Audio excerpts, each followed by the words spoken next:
Okay, so I just got the capacitor hooked up and the light's staying solid. The furnace just ignited and they should have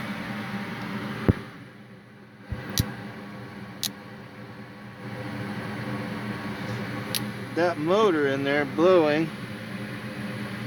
I can't tell. It's hard to tell. Yeah, it's not spinning yet, but that light's not blinking either, so that tells me that it should be working. Oh, there goes the motor. That's all it was. That's it. Woohoo! All right, back in business.